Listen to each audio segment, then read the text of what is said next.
Welcome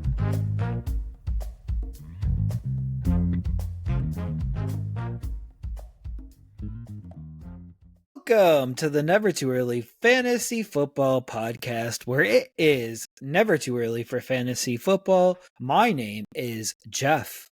Alex. As always, thank you for downloading, listening, liking, and commenting on our podcast videos.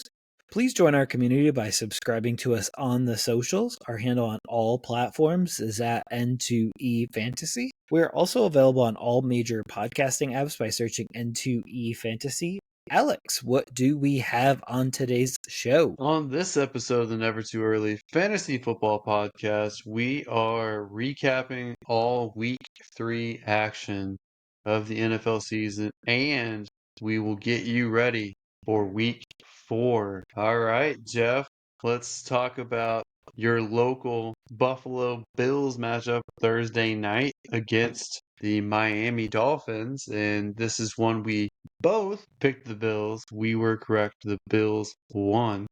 Although Miami did give them a little bit more of a fight earlier on in this game than we expected. But sure enough, Josh Allen and company finished this game off. What were your takeaways from this matchup? So Miami kept it close, but they did fall 31-21. Josh Allen returned to form. He did play with a visor because of a potentially broken or at least lacerated nose.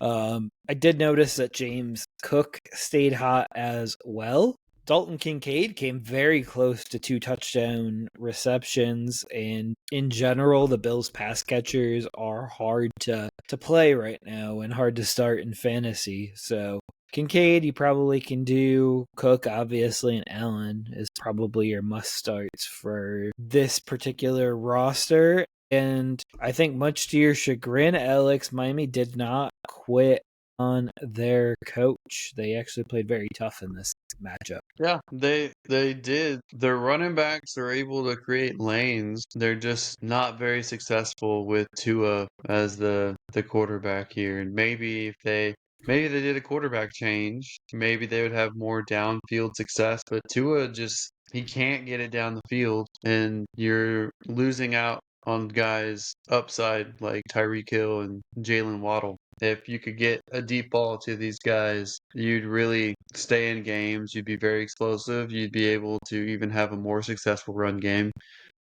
I'd like to see Devon Achane actually have a big run game, because usually his success this year so far has been mostly through the passing game. So they were competitive, but it's hard for me to see any long-term upside for this team. Yeah, I don't see it either. They really did lose this game because of a decision that Tua made. This was nothing other than that one decision that Tua made. So I'll walk it back just a little bit. That roughing the kicker penalty also cost them this game as well. So that interception and that roughing the kicker penalty were the 2 differences in this matchup, in my opinion. And as far as the Bills go, I think James Cook has solidified himself as an RB1 for the foreseeable future, getting the full workload as the starting running back here. No longer has Ray Davis looking over his shoulder, and right now James Cook is a top 2 running back. Absolutely, only Jonathan Taylor ahead of him. All right. How about Elijah Moore slowly sneaking in here? Hey, I was just telling you that I regretted signing him to a 4-year deal in a dynasty league, but he can keep sneaking all he wants if it helps me look better. All right, let's move on to the Atlanta Falcons at the Carolina Panthers. Jeff, it's They your look like favorite the team. Packers. They look like the Packers. I was gonna say Peppers, and then I changed. I do miss That's what Julius Peppers. They should be the Carolina Peppers. I think they should be the Carolina Peppers. Yep, I miss Julius Peppers. Speaking of, but shut out 30-0, which isn't a common thing in the NFL these days. But Penix gets benched late. Do you believe this is a concern going forward for Penix? Hopefully they find a Penix enhancement pill for him. But if not, then they're going to have to stick with old, firm, trusty Kirk Cousins to take over if they can't if they can't do anything on offense here. It was an outdoors game. I don't know if that affects Michael Penix at all, but he looked terrible. Can't get on the same page with their wide receivers, and this game got their wide receiver coach fired, which I don't know if he's just terrible at his job or if he's the scapegoat, but I don't expect it to improve that much firing him. Meanwhile, Carolina surprised both of us. We both picked Atlanta and Carolina with that huge upset win. They actually looked like a competent team. Granted, I wish Tet McMillan got a little bit more yardage, maybe a touchdown. That would have been nice. And is not someone that I really look at benching anytime soon. I think the production's coming. But it's really hard to predict anybody outside of him. And for Chuba Hubbard, he's been solid so far these first 3 weeks, but it's hard for me to trust him for sure on a team that probably is going to be in negative game script situations. So I would probably be selling high on Chuba unless you really, really need somebody. Maybe someone will sell him to you for cheap, but I try to avoid him if I could, or sell him if I could. Yeah, 17 for 73 wasn't the best, but he still was right there with what Bijan did. Bijan was a 13 for 72 guy. Bijan is safe, but I really do have a little bit of concern for London, Pitts, and Mooney, especially if this is what you're going to get out of Penix here. Mooney is still working himself up to 100% coming back from an injury.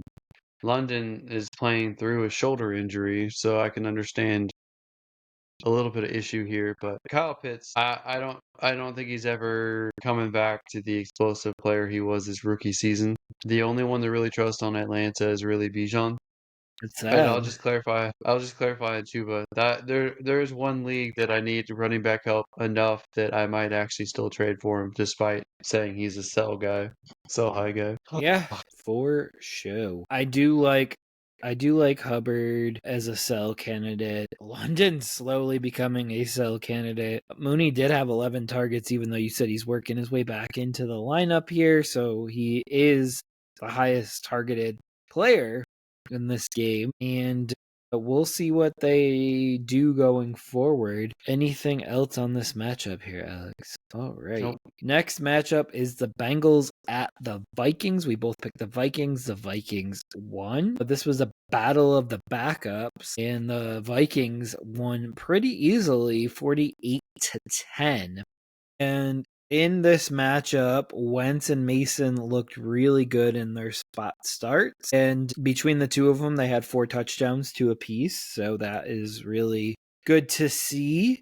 And the Vikings coach has already stated that Wentz will get another start, but that could be because JJ is working his way back from his injury. I do think if Wentz still continues to play at this level, that there will be a quarterback decision to make in the next couple of weeks, and at least they have a quarterback decision to make, because the Bengals have little hope on this season, and a season that was supposed to be very offense friendly appears to only have one guy that you can start going forward, and that would be Jamar Chase.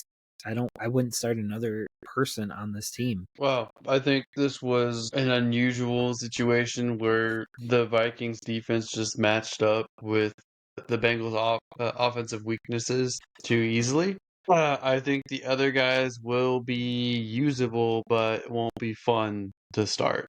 I'll say that. The Bengals might literally have the worst offensive line. I know there's a lot of offensive lines that look terrible 3 weeks in so far, but Chase Brown getting what?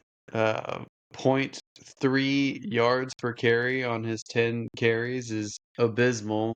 And the fact that they can't get anything explosive going is pretty concerning. On the other hand, Carson Wentz had a solid game. Wasn't asked to do too much, granted. We'll see how he does next week against Pittsburgh, and probably the week after that against a tough Cleveland defense. But one thing I like about him is he actually throws to his tight end. So Ah, Hawkinson had a good game here. So I appreciate that. Wentz historically throws a lot to his tight ends throughout his different teams. So I appreciate that element. For but he what doesn't you're forget saying about him, Jefferson either. yeah, that's true. For what you're saying about him versus JJ McCarthy, I think JJ is out 3 weeks. And what Kevin O'Connell, the head coach of the Vikings, said was he wants JJ to have a full week of practice, basically, before he would start him. So if it was the day before he's officially healthy and he didn't practice most of the week, he's not going to play him at that point. So that is what we were looking for. Grant, so if Wentz blows up the next 2 weeks against better defenses than what the Bengals can put together, then that's a real conversation to continue with the veteran journeyman than to start the second year player in JJ McCarthy and keep him healthy. So those are things to watch for that, quarterback potential battle here. Absolutely. I look forward to it. If it's Wentz, that would only make in my watching the Vikings experience a little bit better. All right.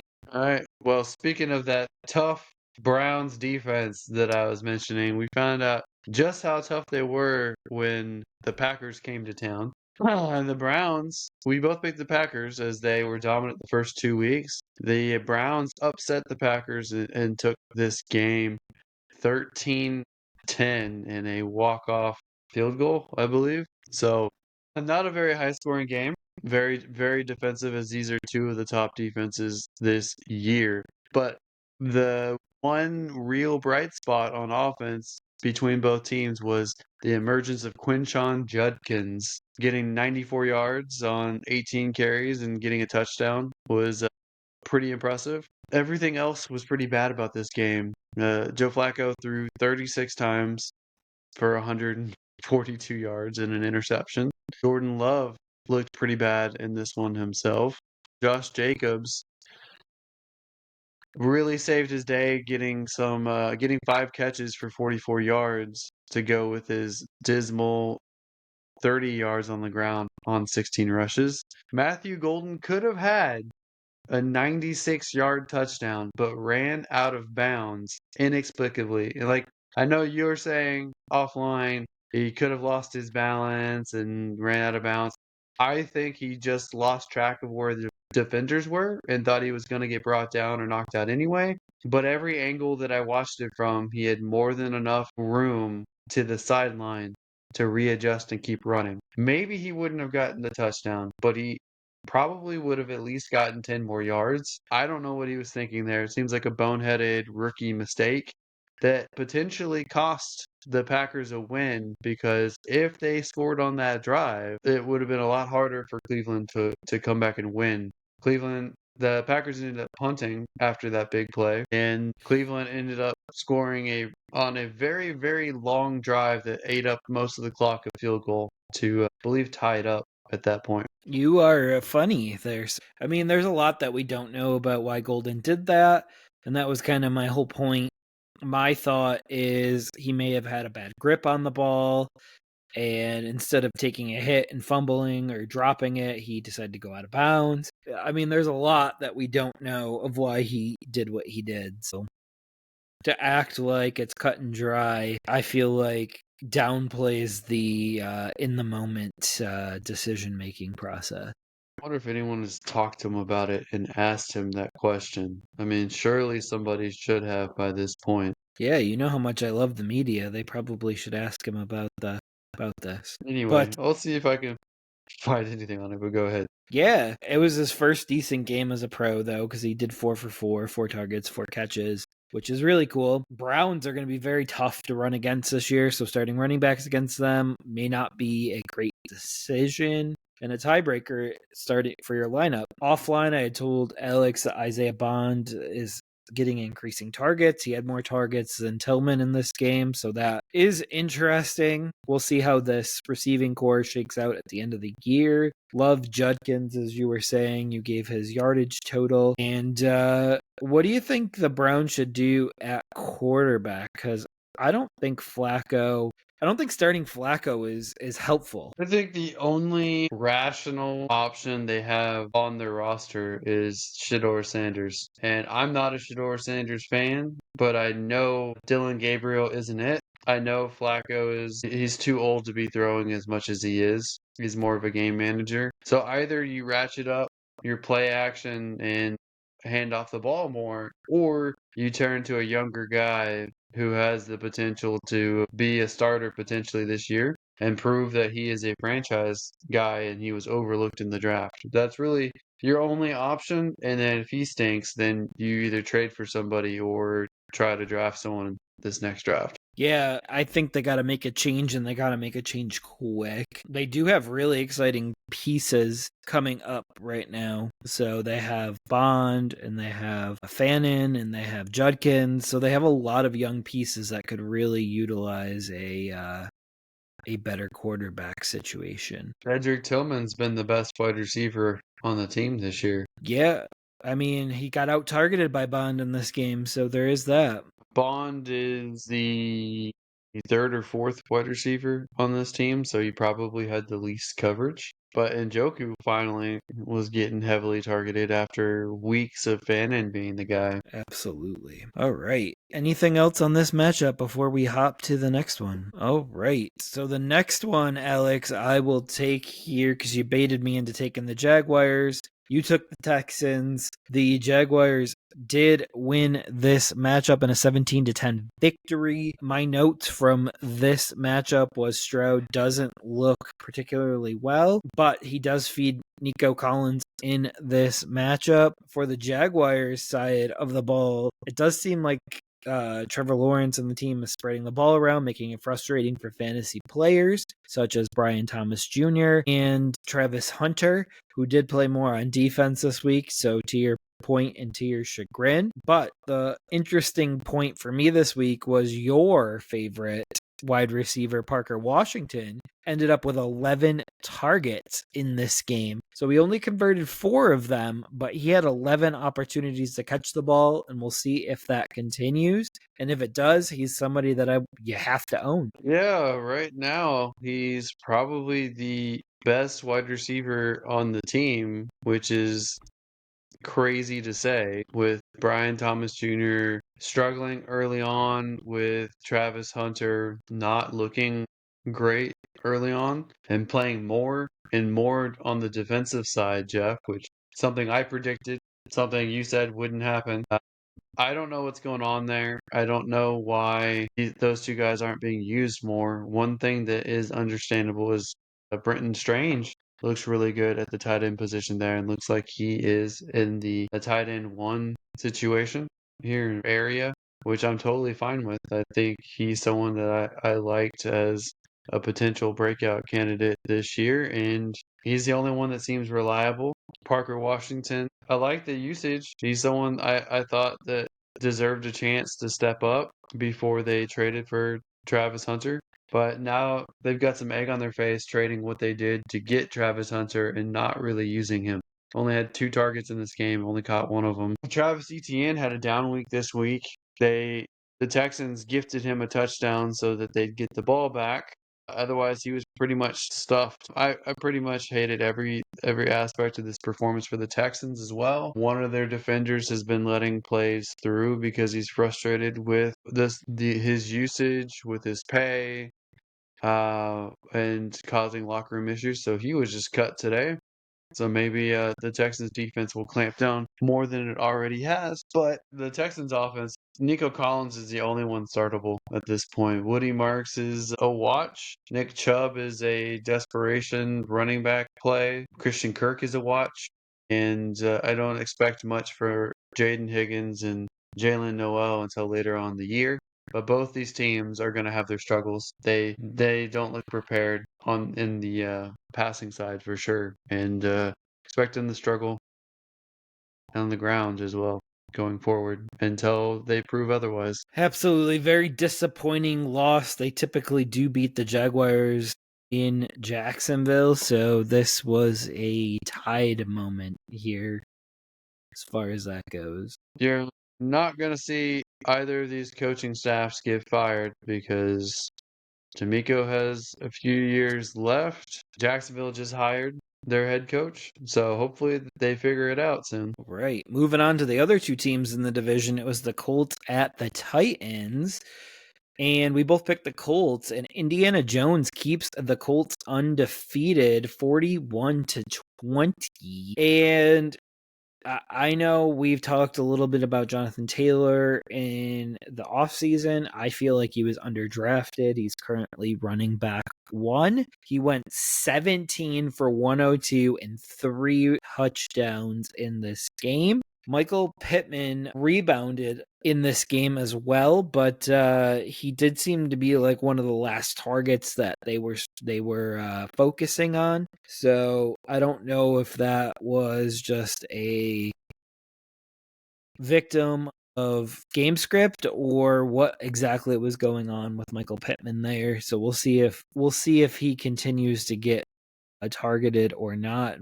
And they have a much tougher matchup next week against the Rams, I believe. But flipping it around here to the Titans, you can start Manor and Pollard, and that is about it from the Titans. And from my perspective, Ridley probably should be on most folks' bench at this point. Alex, what did you notice in this matchup here of your two other division foes? Well, I think Pittman is the most reliable receiver that they have on the Colts. I think his lowest amount of targets was 5 catches so far through the year, and 5 targets, 4 catches.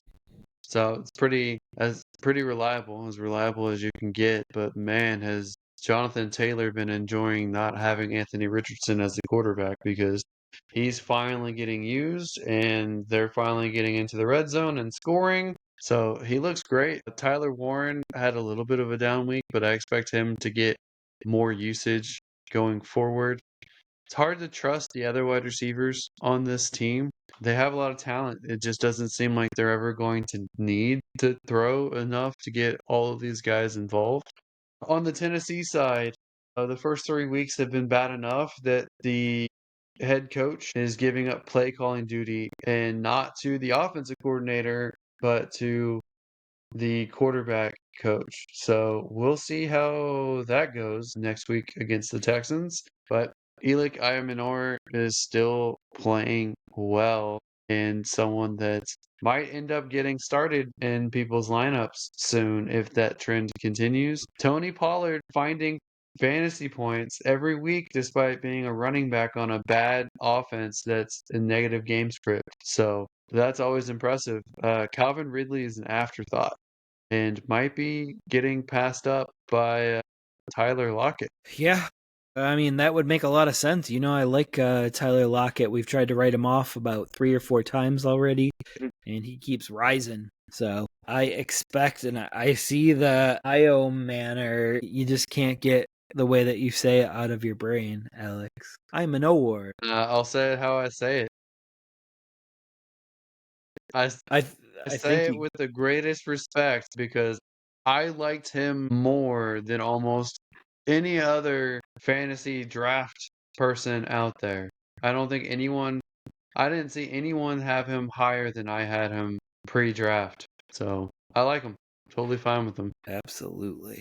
All right. We can hop over to the Colts' opponent next week, and that is the Rams at the Eagles. I picked the Rams, you picked the Eagles. The Eagles did win this matchup 33-26. Alex, the Rams definitely outplayed the Eagles for the majority of this matchup.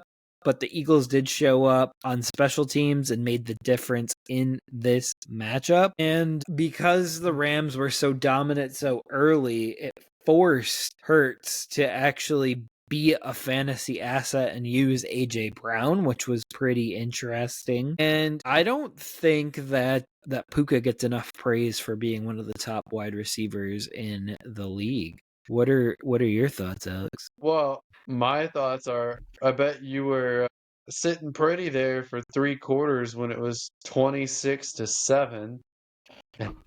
Those Eagles soared back, and they could have just won 27-26.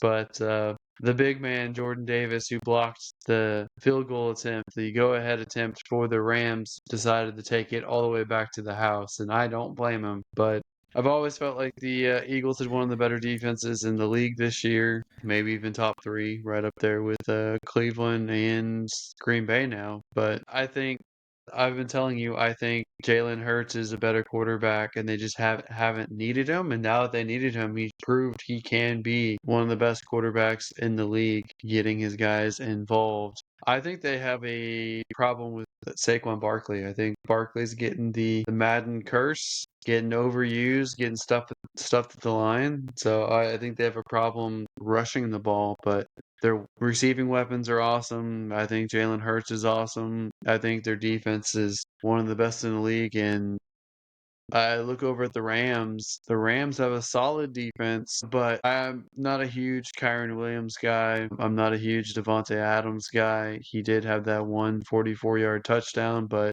really didn't do much outside of that. Stafford looks old, man. He looks old, and he might like they're good enough to make the playoffs. I don't think they're good enough to make a deep run. Puka, to answer your question about Puka, he's clearly Stafford's favorite target, getting 15 targets. They have to get more guys involved, otherwise it's going to be let's double team Puka and let's keep two high safeties to prevent Devontae Adams from having a big game and force them to hand the ball to Kyron Williams. Yeah, they did get Adams involved. I do remember that they tried to force him the ball a few times, and he got a touchdown as well. So they're trying. But yeah, are you lower on the Rams now than you were before, or about the same? About the same. They dominated that first half, which was impressive. Are you Man, higher on Hurts now, or I mean, NFL wise, I'm a little bit higher on him, but fantasy wise, I know what he can be when it's not a close game. I don't know if I can see the Eagles lose a game this year. Like I would not be surprised if they didn't lose a single game. Possible. They have another tough one against the Buccaneers next week, so teams that can score against them will score against them. They have been on the ropes almost every game that they played this year. They're on the ropes against the Cowboys, on the ropes against the Rams. Only so long before rope-a-dope bites them. I don't know if the Cowboys would have scored a point if Jalen Carter didn't spit on Dak. Hey, but he did. Availability is part of ability, and he jeopardized that. For what?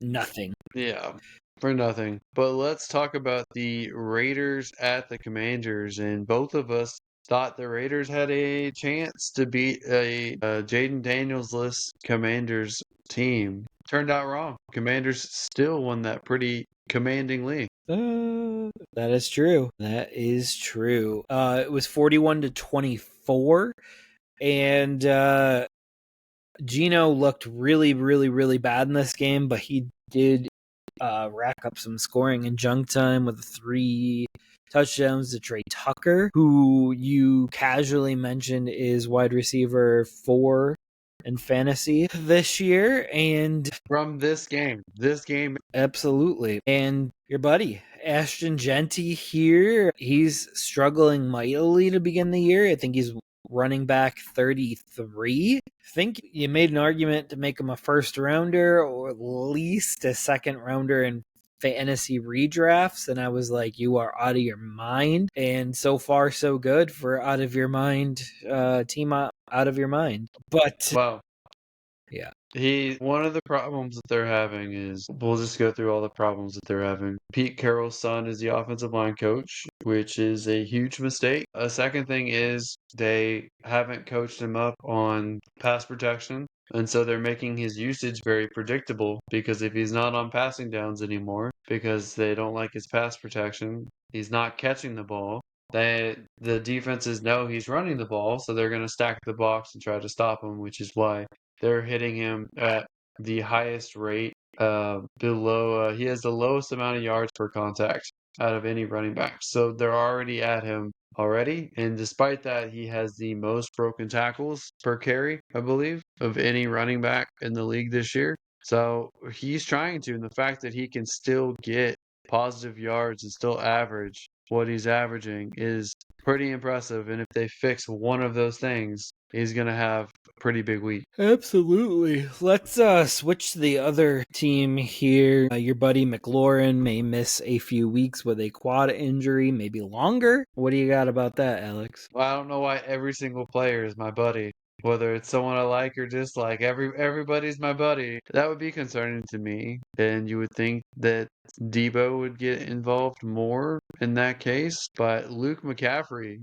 finally starting to show up. 56 yards and a touchdown might be more involved with Marcus Mariota because they're both backups and might have formed a connection there. So while Jaden Daniels is out, McCaffrey might actually be leading the team next week. Yeah, that is true. So Christian's lesser known brother may be the guy here. They do have some struggles at running back as well. We're gonna have to see who becomes the running back there after Eckler is out. Everyone assumed it would be Bill Krosky Merritt, but he was not the lead back and wasn't the most efficient back either in this matchup. Yeah, it's a three-headed committee, and it's not a fun one. I didn't see that coming, to be honest. Like, it makes it no fun to start any of them, but I'm assuming both McNichols and Rodriguez will be picked up in every league this week,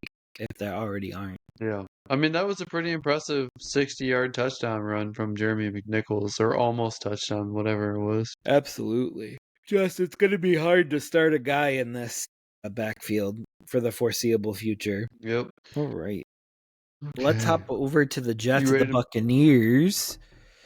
And the Buccaneers win late in this matchup, 29-27. The most notable thing in this matchup was watching Aaron Glenn dance down the sideline after he believed that his team won the game. That was the best.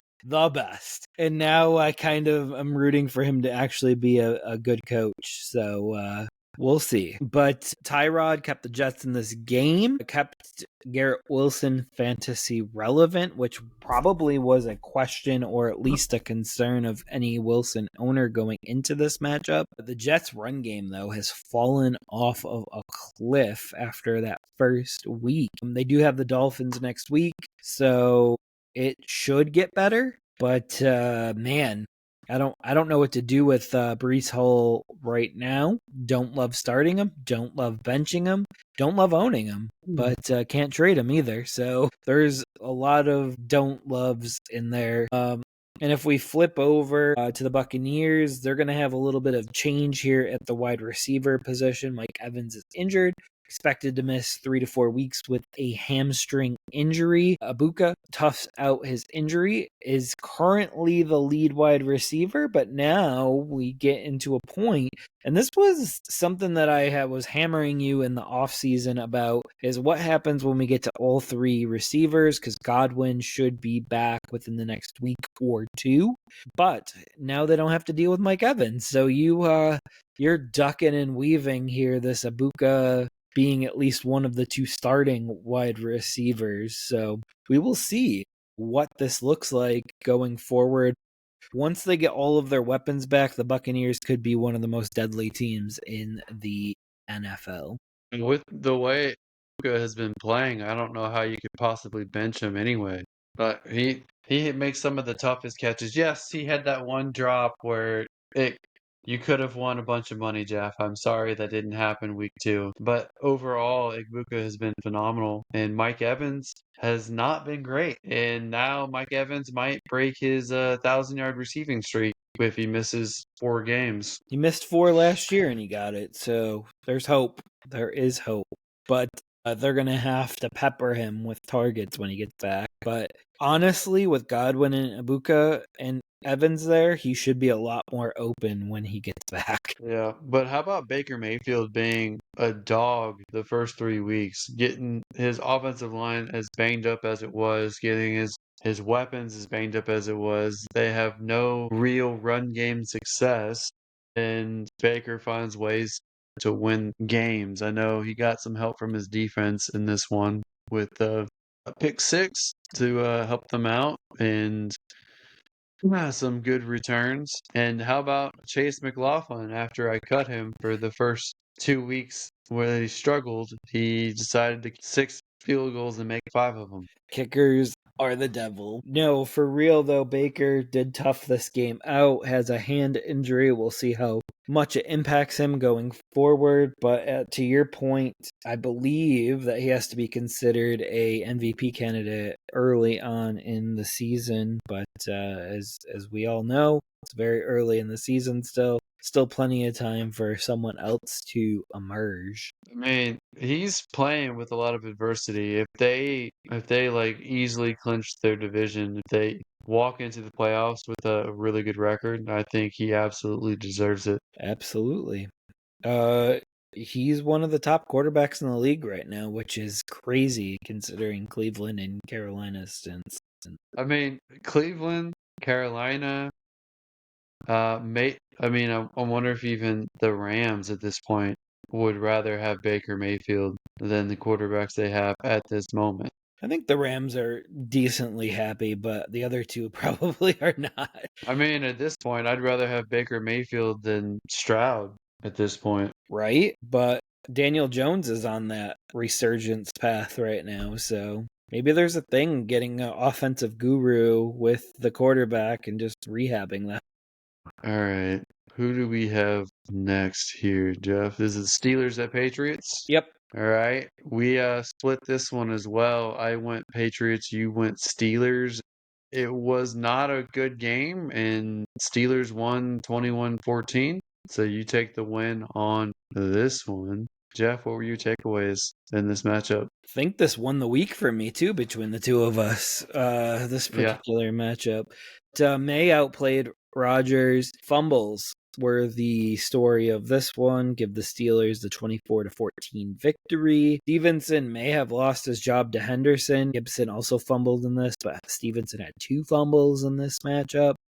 A lot in the air right now with that running back room. So I would be trying to get out of the Stevenson market if you could right now. I'm not sure if anyone would be willing to offer you anything, but definitely possible. But Alex, I know I keep saying your buddy, but this is one of your favorites. Hunter Henry does not look like he was covered at all because he went 8 for 90 and 2 touchdowns. A big day for Hunter Henry. And overall, a very bad day for the New England and Pittsburgh wide receivers in this matchup. I've liked Hunter Henry for a couple of years now, and this was a huge blow up this year. The leagues I had him in, he was riding the bench. Mostly had Ferguson and Hawkinson over him, which they did fine for me. Yeah, I was able to offload my one share of Ramondre Stevenson before this game, so it worked out for me. Needed a wide receiver help, got Michael Pittman instead. So that worked out quite nicely for me. At least Drake May had a good week for the Patriots as well.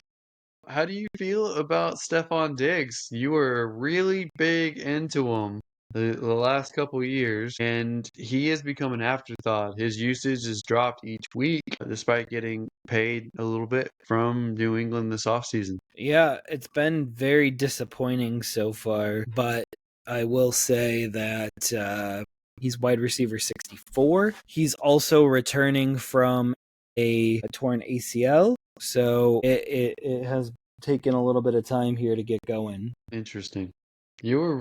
You were running laps on me for Brandon Ayuk still being on the injury list and Stephon Diggs already being back. Absolutely, and he's still got 17 more points than the former. Man, if Brandon Ayuk comes back for the first window, he could get that his very first game back. We'll see. All right, you ready to All right, well, hop to the next guy? yeah, let's move on. Let's move on to a matchup we both got right here. Broncos at Chargers. Man, this was even closer than I thought it was going to be, but both of us went Chargers. I picked the Chargers because it was at the Chargers. If it was in Denver, I might have picked differently, but Broncos are having some scoring slumps here. And they don't look very good on offense. I don't know whether Sean Payton is losing his touch or what's going on there, but Yeah, the Chargers look great. The Chargers are a well-balanced, well-oiled machine. Unfortunately, Najee Harris tore his Achilles in this one and is out for the year. So he's one of your favorites. Sorry to hear about that. And it looks like it's Omarion Hampton's job going forward. Your boy Quentin Johnston had another good week. This didn't get a touchdown this time. Keenan Allen looks revitalized back with the Chargers. Lad McConkey is being bracketed on coverage, so it seems like teams are willing to lose out to Quentin Johnston and to Keenan Allen over Lad McConkey. Yeah, he's been a very disappointing fantasy pick this year, unfortunately. And he was one of the higher ones as well. But Keenan Allen doing Keenan Allen things. I think he scored a touchdown in every single game this season. And It's Quentin wide John, receiver 7.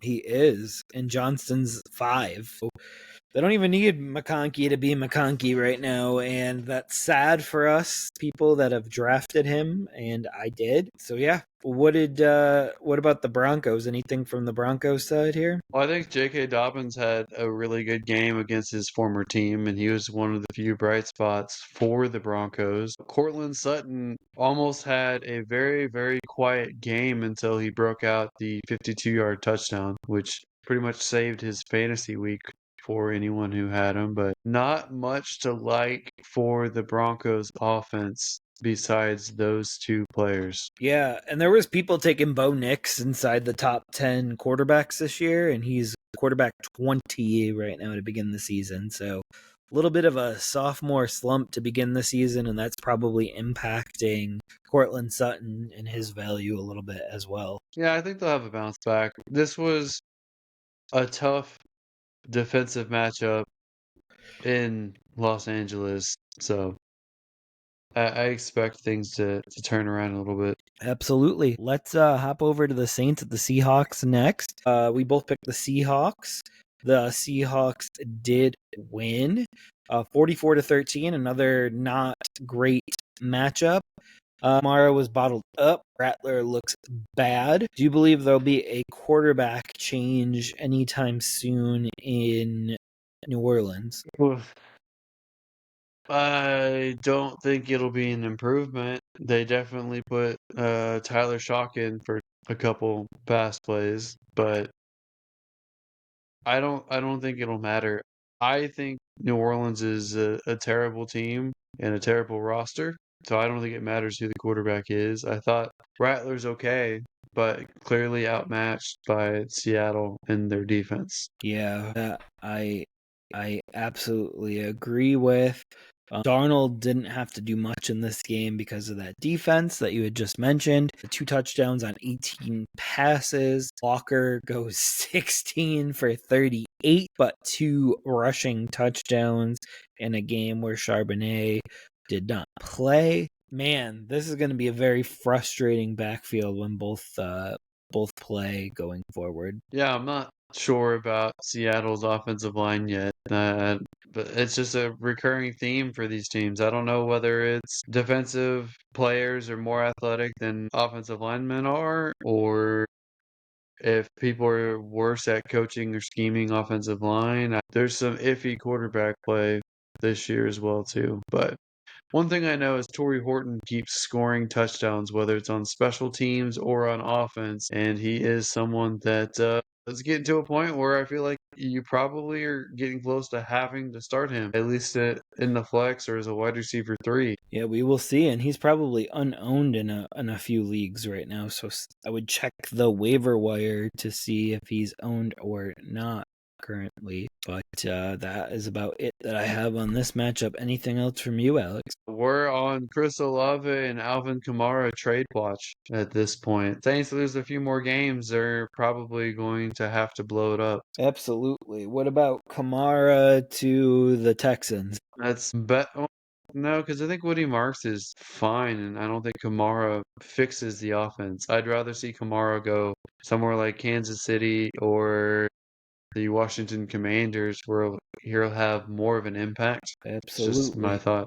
Commanders make a lot of sense. We'll see if they could get it done. If he goes to the Commanders, he relegates the 3 people that we talked about pretty much useless. going forward. So, Yep. Cardinals at the 49ers is our next matchup. We both picked the 49ers. The 49ers won, but this wasn't a really close game, kind of a defensive battle. The 49ers win late as Mac Jones guts out a knee injury, and they win 16-15. And James Conner is gone for the year, so this is Trey Benson time. We had thought that Trey Benson was going to be the guy this year. Did not think this was going to be how he became the guy, but here we go. It's Benson time, and if Benson performs well this year, they probably don't bring Conner back next year, and save the cap room. Marvin Harrison Jr. could have had a big game, but concentration drops were an issue in this matchup. And for the 49ers side, other than Mac Jones gutting out his knee injury, it was Pearsall and McCaffrey carrying the offense in this one here. And I remember a while ago people wondering why the 49ers would draft Pearsall when they had Ayuk and Samuel and Kittle, but it looks like they really need him at this point, so it seems like a good draft pick now. He looks phenomenal. So I like having him on a couple of my teams. And I want to point out a couple of things here that Christian McCaffrey I think he has the most 50 rushing, 50 plus receiving games of any player in the last several decades. So that's an important milestone. He's getting used a lot as well because basically just him and Pearsall. A couple of journeyman wide receivers is all they have in Mac Jones. So it's literally two really good players, backup quarterback, backup wide receivers, backup tight end. That's San Francisco's offense, and they're still beating a team like Arizona. So Kyler Murray was abysmal in this. I think the Cardinals need to consider a change at quarterback soon because he's not cutting it. He had a terrible, terrible throw to Marvin Harrison that Marvin Harrison also lost track of in the sun and had a horrible drop himself. Just the two have the worst chemistry I've ever seen, and it's hard to really fault just one. They're both not playing to their potential. And it's hard for me to get super excited about Trey Benson when I think most teams are going to play up close and stack the box because Kyler Murray can't throw deep. Yeah, I don't disagree with anything that you've said, but I do think it's a little bit early. Also, it was interesting last year in Dynasty watching players tank for Marvin Harrison Jr., thinking that they would have a no-brainer wide receiver one for the next 10 years, and that has not been the case here, unfortunately. So just when you think you have prospects figured out, they are just prospects. Well, I maintain Arizona should have drafted Neighbors because Neighbors, to me, is a natural Z wide receiver, which is something they didn't have. They already had Michael Wilson, who to me is a solid X, and they had a bunch of slot guys and a really good tight end. And the Giants needed a really good X receiver because they had a bunch of slot guys and they had other Z's. So I think both guys would have been better situated if they did that, and they didn't do it. And both guys are kind of in limbo at the moment. I agree with that assessment. All right. I think that is it for this matchup. We have the Cowboys at the Bears in our last afternoon matchup. And we both picked the Cowboys. We were both wrong. The Bears do win this matchup as Caleb Williams puts it together, and he gets a 31-14 victory. Dak comes back down to earth without Lamb because Lamb does get injured. Shouldn't miss too much time with a high ankle sprain. Should be anywhere between 2 and 4 weeks. And that means Pickens and Ferguson were the next guys up. And Ferguson looked pretty good, but Pickens cannot be a number one in this league. And he's actually proven that here, which I'm glad that he had a chance to go play with Dak. He just looks lost at times out there. And on the flip side, as far as pass catchers go, Burden and Odunze are presumably the top two weapons for the Bears, which lends the question of a DJ Moore trade watch. And the Bears could use something more from the run game as well. They could be in the market maybe for a Kamara as well. What are your thoughts on DJ Moore being traded and then the Bears potentially trading for a running back? I mean, I could see it happen. I still like Swift, but I never really never really bought in to the Kyle Monagai hype. I did want a handcuff behind Swift because we've seen him lose his rushing job at some point, but they have no one else behind him. So I can absolutely see them bring in some competition. I don't think the head coach likes DJ Moore. I don't think I don't think he's a top 2 wide receiver on his own team. So someone out there is going to need another wide receiver, and it makes sense to move on from him and get out from underneath his contract and see if you can add to a deficient area on the team. And it'll clear up some targets for the tight ends and the 2 young wide receivers. All right. Anything from the Cowboys side of the ball? I will wait until the season progresses a little bit further before I tell you I told you so about Jake Ferguson. I want to tell you, but I also want to wait. I mean, I'm surprised he got 13 receptions in this game, but I would have hoped he would have had a touchdown by now. He hasn't had a touchdown yet, but he is heavily targeted, and that probably only goes up more. Yeah, he's just 1.1 point behind tight end 2 Travis Kelce that you've called tight end 2 about 10 minutes ago. Yeah, I think as the season progresses, everyone's going to pass Kelce by. Just don't. He doesn't have it anymore. And as soon as Worthy and Rice are able to play, that's when his value goes. Could that open up his efficiency, though? Because that's your argument for Ibuka, Evans, and Godwin. That's true, but then you're getting like a 7 or 8 point game because he caught one pass for a touchdown. Need those touchdowns, though. Need those touchdowns. Tucker Kraft's your number 1 tight end right now in the league. I don't know how that's possible because I think he only had 3 catches for 30 yards this week. 0.7 lead over Hunter Henry. I don't like that. And they passed to the third string tight end for the touchdown. Anyway, that's a different game. Absolutely. His knee was hurt. But all right. Let's hop over to the 2 primetime games. The first one was the Chiefs, the Giants. Chiefs, we both picked them, and they did win 22-9. So they finally break into the win column. Some interesting tidbits here from the Giants on their draft picks this year. Scadaboo appears to be the lead back. Tracy is injured and will miss a few weeks. So Scadaboo is the guy going forward.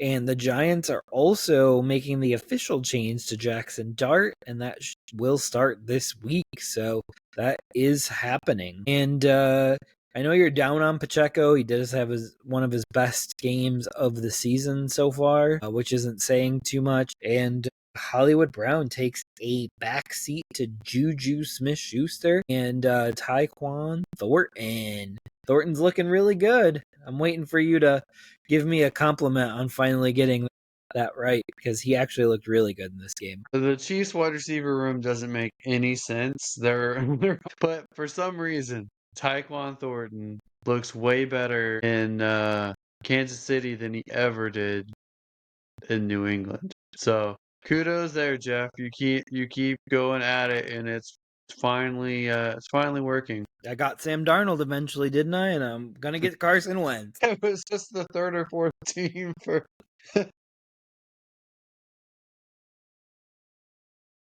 But to your chagrin here, Thornton is only 25 years old, so he is still a young weapon, and he would be a great third receiver for this team for years to come. But to be fair, Hollywood Brown didn't take a backseat to Schuster. He had more targets, so they had the same amount of catches, and he had more targets, just a little bit less yards. Yep. And Thornton took over in the second half, though. No, I was saying between him and Schuster. Yeah. Hollywood and Schuster. Yep. And then it became the Thornton show in the second half, and the other two took a complete backseat to him. Yeah. He had a great catch, too. Contested catch. I don't like the even split between Isaiah Pacheco and Kareem Hunt because to me, Pacheco should be the better guy. Kareem Hunt was the one who got the touchdown. But Yeah. Pacheco, man, brutal whiff on a couple pass block plays, and I don't know. They need to upgrade the running back position, and they've just been rolling with the discount budget version. Discount double check. But how about Yep. some of that play call, throwing the ball behind backwards and causing a fumble because it's a bad pass? Yep. Does not seem like a good way to win. But that was not the best of games. However, the Monday night game was a great one. And Alex, the Lions at the Ravens. We both picked the Ravens because Lamar Jackson has a great track record against NFC teams, and the Ravens did lose. The Lions pulled out this win. It was a rough performance for the Ravens' run defense, and they lose 38-30. Lamar was great through the air, but contained on the ground, which was really interesting. And what is going on with Derrick Henry? 3 fumbles in 3 games.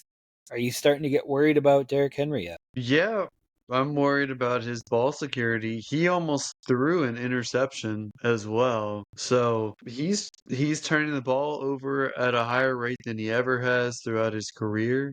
Doesn't really make any sense other than I think he's trying to make big plays and that's leading to him being a little careless with the ball. But he was despondent after that happened. On the flip side here, Mark Andrews finally showing up for the first time in I feel like 2 years. He had 91 yards and 2 touchdowns. He was clearly the best receiving option for the Ravens at this point, and in this game anyway. Zay Flowers was contained, and Zay Flowers was, I think, the number one wide receiver the first 2 weeks, something like that. Meanwhile, Detroit looked really good on almost all levels, sacking Lamar Jackson 7 times. It's quite a difference having Aiden Hutchinson back. He really helps everyone on the whole team pressure more because he takes up so much attention.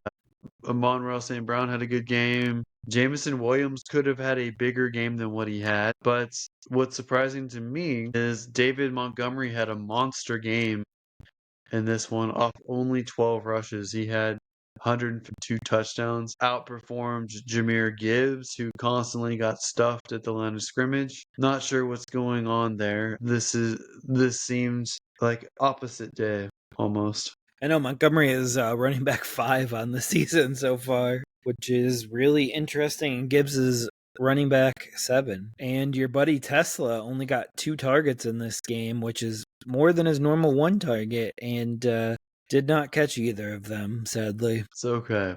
He'll be back. And Mark Andrews, Stronger. going back to your Mark Andrews take, he's tight end 7 on the season. Basically 1 game's production. Love it. Absolutely. I had the chance to trade for him and I turned it down. I scoffed at it. And now I'm like, well, I mean, would you have started Mark Andrews over Hawkinson this week? No. Yeah, exactly. I don't know if I would next week either. All right.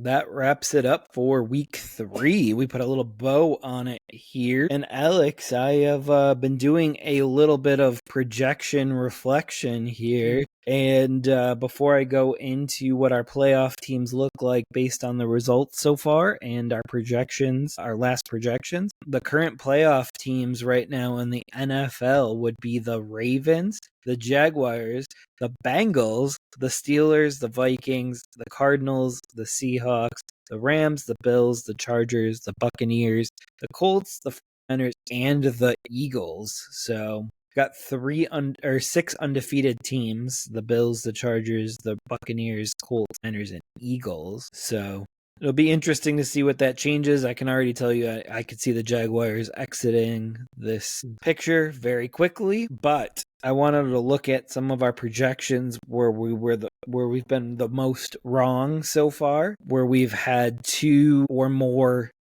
differences already. And for you, it's been the Houston Texans. They have 2 less wins than you had projected already at this point.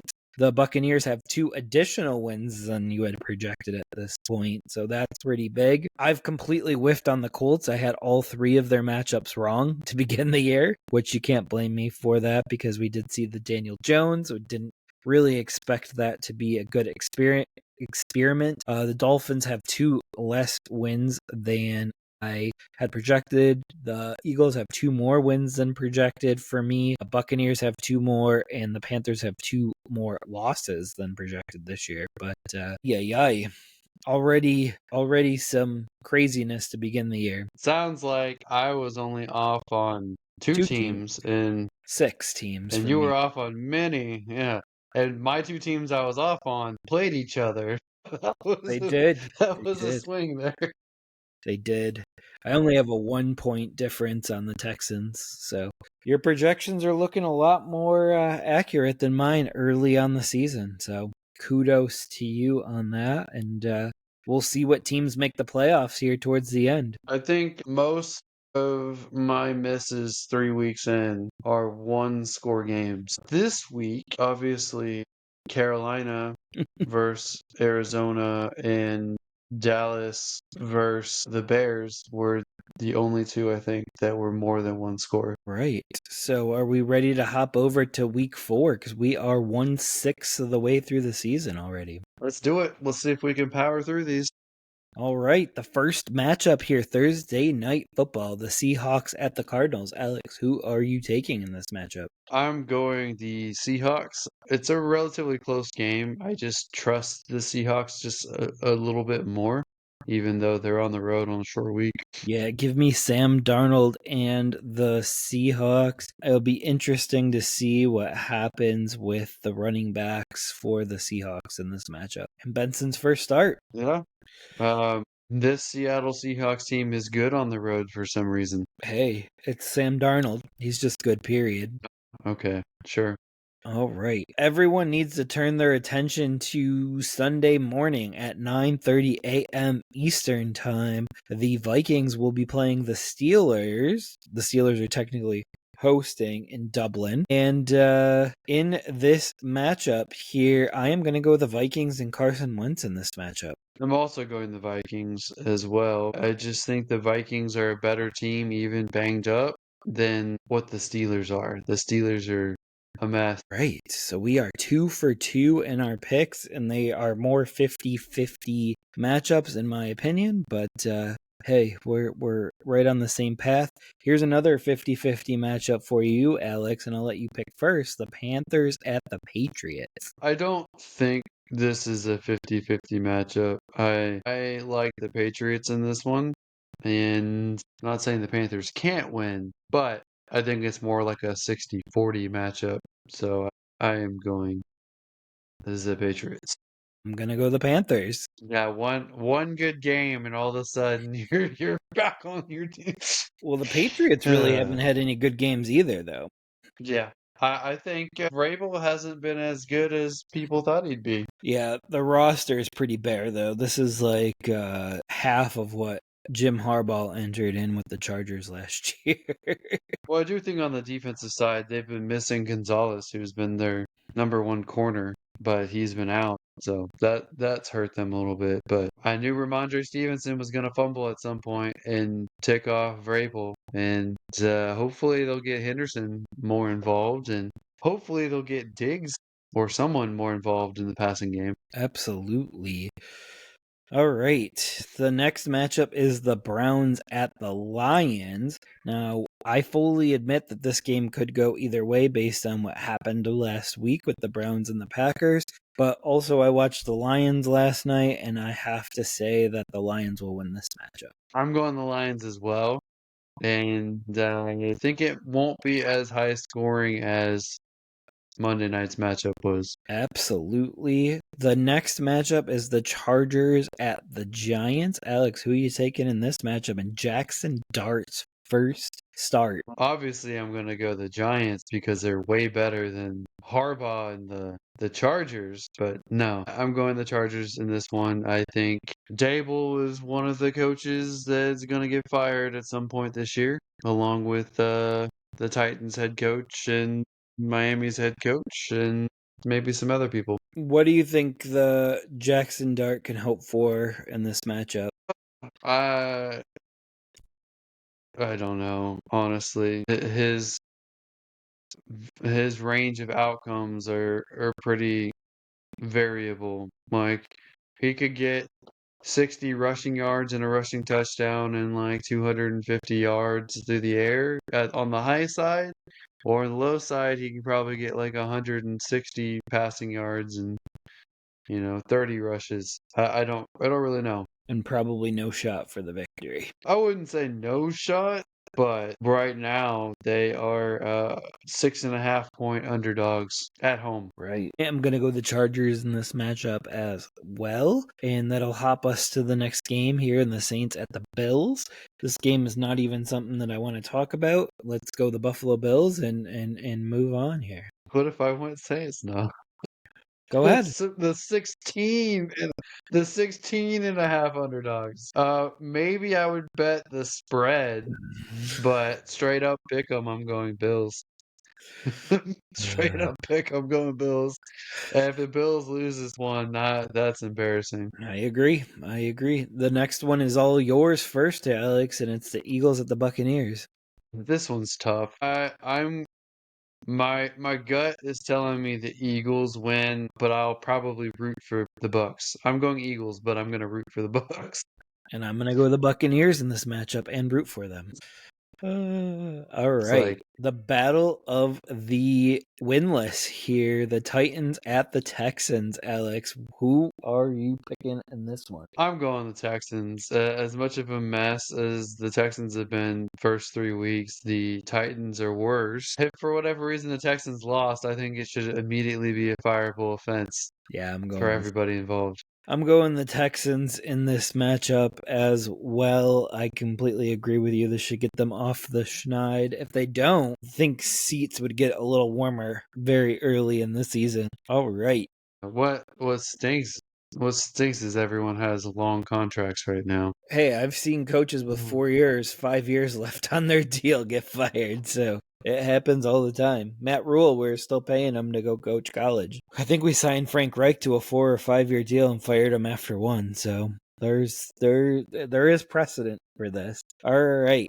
Next matchup is the Commanders at the Falcons. In this matchup here, I believe that this is a pretty close matchup. The Falcons played pretty bad last week. I do expect them to rebound to some extent this week and not get shut out. Mariota played out of his mind last week, and we know that that's not really Marcus Mariota. So I would say with a caveat in this one, if Jaden Daniels plays, which I do expect him to play, I'm going to go the Commanders in this matchup. I'm going the Commanders as well. I think it'll be a fun if Kirk Cousins starts. The Cousins Bowl. Yeah. If Kirk Cousins somehow started, it would be a revenge bowl. Absolutely. All right. We have the Colts at the Rams in the next matchup. And Alex, in this matchup here, man, this is crazy because the Rams could have been undefeated at this point if they had only held off the Eagles last week. And this could be a 3-0 versus 3-0 matchup.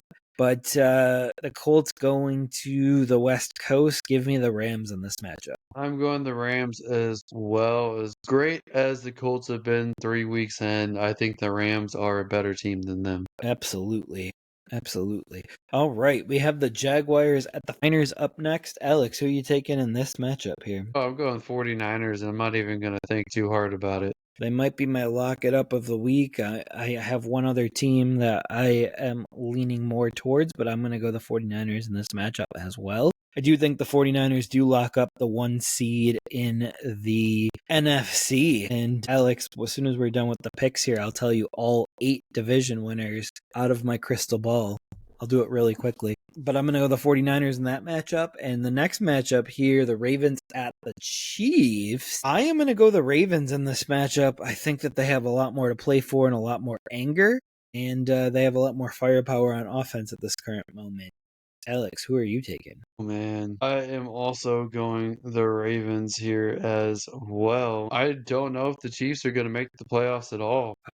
So you mean this could be the Super Bowl loser misses the playoffs the following year? type thing. Sure, Jeff. Let's go. Your theory here. I Last just 4 think years. their offense has just been stale the last 2 years. They Super shouldn't have even made the Super Bowl last year. Super Bowl hangover. Their offense was bad before the Super Bowl. Absolutely. So you're going Ravens in this one? I sure am. All right. Bears at the Raiders. Who you got in this matchup here? Bears beats Battlestar Galactica. I'm going with the Bears over the Ravens. Or sorry, over Raiders. I'm going to cut that out for if the Bears and the Ravens play this year. Man, the Raiders really need something here. And if there's a team that they could actually do it against, it would be the Bears. Give me the Raiders in this matchup, winning at home. All right. Maybe Genty will have his big week. We'll see. I'm hoping for you because I want to make this at least a little bit competitive. You had him as a top 10 running back. He's not even a top 30 running back right now. We have the Packers at the Cowboys up next. And give me the Packers in this one, especially without CeeDee Lamb. This isn't even a thought for me. I'm going Packers as well. It will be closer than you think, is my guess. But yes, absolutely. Micah Parsons is about to lay a beatdown on the Cowboys offense. Yeah, and it'll be awesome because it'll be in Jerry World. All right, we have the double header Monday night extravaganza of not great matchups. The first one is the Jets at the Dolphins. Alex, who are you taking in this matchup? This is a coin flip between two mediocre teams, probably the 29th and 30th overall teams. So I'm going to go with the home team. I think Miami is slightly better than the Jets right now. At least McDaniel is not a rookie head coach, whereas Aaron Glenn is. So give me the Dolphins to get their first win. Yeah, I'm going to go the Dolphins in this matchup as well. And we're down to the final game here, and I think I'm going to lay down my lock in this matchup here, the Bengals at the Broncos. Give me the Broncos, and I think I'm willing to lock it down in this particular matchup here. I am also going the Broncos. Playing at home, playing angry this week, and the Bengals look a little bit hapless. It's going to be another tough week to play any Bengals players. Completely agree. All right, so that does it for our picks. And as I had promised, folks, I will release my 8 division winners right now after week 3. And there's not much wiggle room here. So the Bills are going to win their division, the Ravens are going to win their division. The Colts are going to win their division. The Chargers are going to win their division. The Eagles are going to win their division. The Packers are going to win their division. The Buccaneers are going to win their division. And the 49ers are going to win their division. So that's your 8 division winners. And Alex, what's my most crazy one so far? I mean, thinking the Bills are going to win their division. No, I think it's difficult to say Green Bay is going to win their division because Minnesota and Detroit are right there with them. That's a 3-team race. Did you say San Francisco is going to win the NFC West? I think the Rams end up taking that as well. So I personally would go Rams for the NFC West, Tampa, NFC South. I'm honestly leaning Detroit now for NFC North because I think Green Bay's got some weaknesses on their offense. Eagles, NFC East, obviously Buffalo, NFC East. I don't really know with AFC North. I mean, I think Baltimore's the best team left, but Pittsburgh might end up with a better record. But I'm going to go Baltimore just for the sake of it. I'll go Chargers for the AFC West, even though I think Denver could get back into it at some point. AFC South, I'm not certain because I feel like Indianapolis could be a fraud team, but they have a lead right now. Yep. They have a lead right now, so I can give it to them. I will say the only team to come back from 0-3 the past 20, 30 years and make the playoffs is the Houston Texans, who started 0-4 in 2018 and ended up with a 11-5 record to win the AFC South. So I wouldn't count out Jacksonville or Houston yet, but I definitely would Tennessee. I'll nominally go Indianapolis at this time, but I still think it's a tough race still. Absolutely, and I think the New Orleans Saints are on their way to the number 1 overall pick right now. Yeah, I agree with that. I don't see any contender really for them because the Browns pulled an upset win, and Carolina pulled an upset win, or at least a 30-0 surprise shutout. I don't see another team other than the Saints that could be the Well, number 1 overall pick. the Giants may not get a win either, and either the New York Jets or Miami Dolphins, one of them is still going to be winless after this week. Those teams at least looked good this last week. The Saints played a complete egg. Right. That is it for my projection reflection column. Yeah, I think you got at least 5 of them probably right. We can debate the other 3 as the season progresses. Maybe it'll look more like you got it right. Maybe it'll look more 50-50. Have to look into the crystal ball. All right. Well, that does it for this episode of the Never Too Early Fantasy Football Podcast. Thank you all for downloading and listening to this episode. And please don't forget to like and subscribe. Please leave us a comment and share the show. Every little bit helps. You can find us on all podcasting apps by searching N2E Fantasy, and with our handle N2E Fantasy on all social media platforms. Please join our community and give us a follow. Until next time, take care of yourselves, and remember, it's truly never too early for fantasy football. Thank you again. Bye, everybody.